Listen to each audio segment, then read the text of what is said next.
Isaiah Smalls is on the Toyota of Hollywood hotline. He is the newest member of the Dolphins beat. You can read all his work in the Miami Herald all season long, or on the Herald app, or herald.com. He was in Detroit for the game on Saturday. He joins us for the first time. Hello, Isaiah. What's going on, y'all? Happy to be here.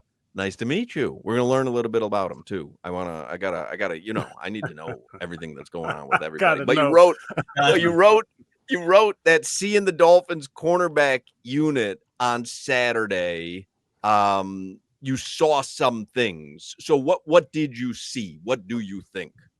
Them boys need help. That was like point blank period. I mean, look, like I think Storm Duck has enough there to man down one outside cornerback position, but I've been maintaining since the start of training camp that they need at least one more guy.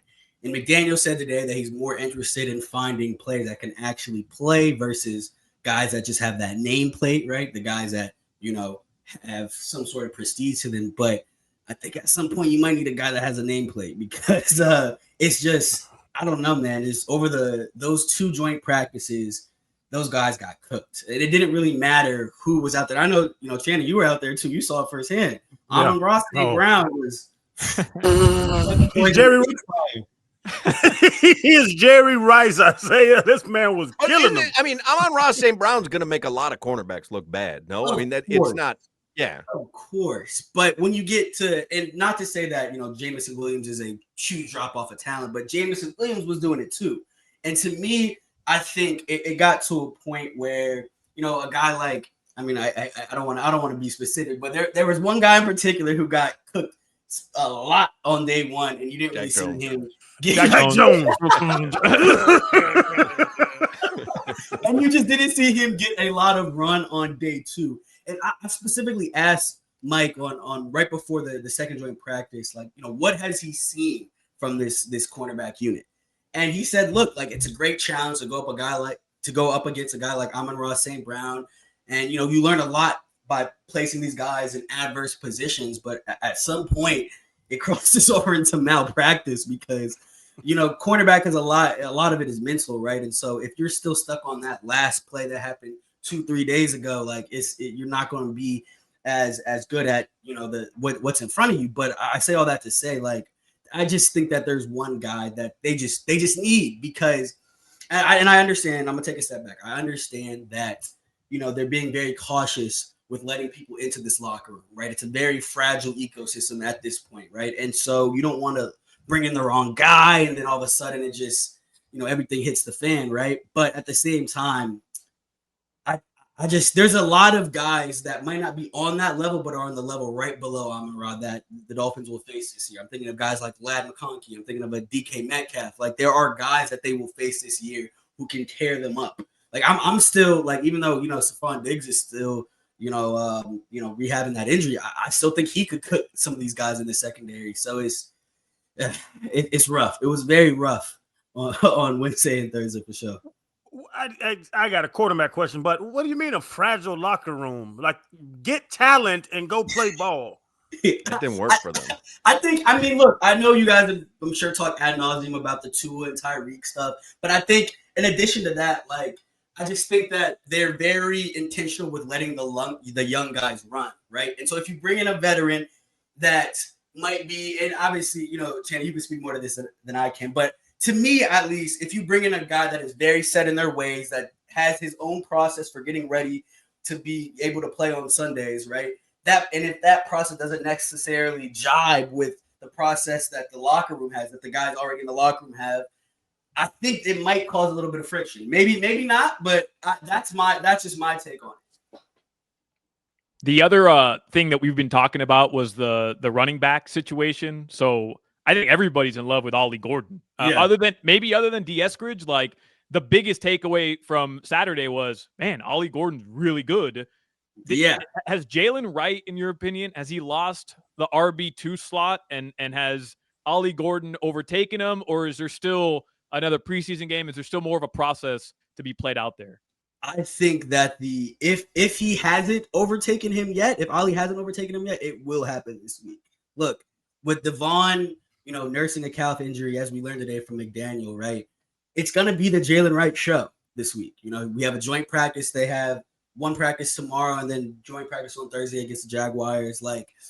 It will be Jalen Wright's job to lose, essentially, right? And you can't ignore the tape. I've seen a lot more from Ollie Gordon in those two games than I have from Jalen Wright. And that's rather unfortunate because I know Jalen Wright kind of came in this year as, wanting to be the guy, right? I know Mike McDaniel does RB1A and 1B, right? I think so. He wanted to be that RB1B to Devon Achane's 1A, but I just haven't seen it, and plus you think about the way that guys, have kind of gravitated to Ollie Gordon. Someone on the communications staff told me that, Ollie Gordon might be one of the most personable people on this team just because of how people gravitate to him. And that means something, right? So just from what I've seen on the field and what he is in the locker room, I got to be a fan of Ollie Gordon. I think if he hasn't overtaken Jalen Wright as the RB1B by, today, it might happen by Sunday. Speaking of jobs and, challenges, is there any scenario where you could see Quinn Ewers being the backup quarterback over Zach Wilson? I don't.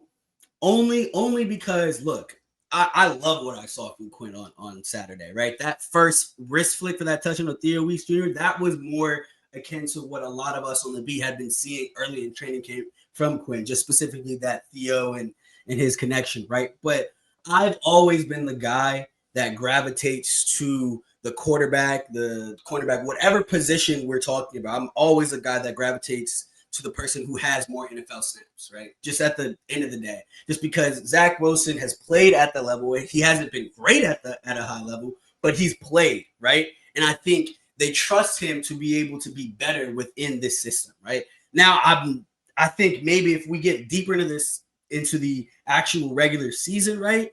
And if things are cooking and maybe, God forbid there's an injury and, now it's an actual quarterback battle, you might see something else, right? But until then, I think you got to go with Zach Wilson as QB2 just based off of the NFL experience that he has. And what update can you give us on Darren Waller? Let me know if I'm wrong. Yeah. Tanner Conner, God bless him. Julian Hill's going to jump off sides 8 times a game anyway. Are we depending on Darren Waller to have a tight end threat? Because we saw what Jonnu Smith did, and we need that tight end threat. Yeah, so definitely. Can those other two guys play, and are we just waiting for Darren Waller to be there? I think Tanner Conner, that was the game that he had on Saturday was more of the Tanner Conner that we want to see, right? Because he hadn't necessarily been able to translate that into games, right? And so I love what I saw from Tanner Conner, but essentially you kind of are waiting for Darren Waller to get back because at the end of the day, he is the guy that has played NFL snaps at a very high level. He's been a Pro Bowler, back-to-back 1,000-yard seasons. And to me, I'm not looking for him to immediately replicate what Jonnu did, right? Because if that's what happens, I think the Dolphins have a bigger issue if he comes in and replicates that. For me, I want him to get numbers that are closer to his final year, even with New York. I believe it was 500-something yards, 3 touchdowns. I just want him to be a threat from that tight end position because the guys that they have right now, they're not really threats. So what we got from McDaniel was pretty consistent from what we've got from him. Anytime we've asked him about Darren Waller, he's not really going to bring him back for joint practices because he doesn't want his first taste of NFL action in over a year to be against players that, don't really have his best interests in mind, right? So I think it would be smart to wait until this week's over. We see him at the beginning of next week. He starts to ramp up. He gets, 2 weeks of NFL snaps, in practice under his belt, and then we see him in game action. But until then, you gotta praise McDaniel for taking the cautious approach. I know guys on the internet and a lot of the Dolphins fans see OBJ when they think of Darren Waller, and I'd be just cautious about that because look, at the end of the day, this is a guy who didn't want to play football last year. He says he wants to play football now. From what I've seen from his conversations with Teron Armstead, he's juiced to come back. He loves this offense. And so until something changes, right, I think you just gotta pray and hope for the best when it comes to Darren Waller. we're running out of time, and I want to get to know Isaiah Smalls throughout the season. We'll talk Dolphins with you throughout the season, but he's a new voice for us when it comes to Dolphins football, new on the beat for the Miami Herald. So just are you new to Miami? No, I've been here for 6 years, actually. All right. I used to be the race and culture writer for the Herald for 4 years, I think. Yeah, 5 years. Yeah, four. And so, all right. And you're enjoying the Dolphins beat? Yes, doing the Dolphins beat, full 10 toes down in it. So it's exciting. I'm very excited. I love football. Grew up an Eagles fan. So I'm excited just to be here, man.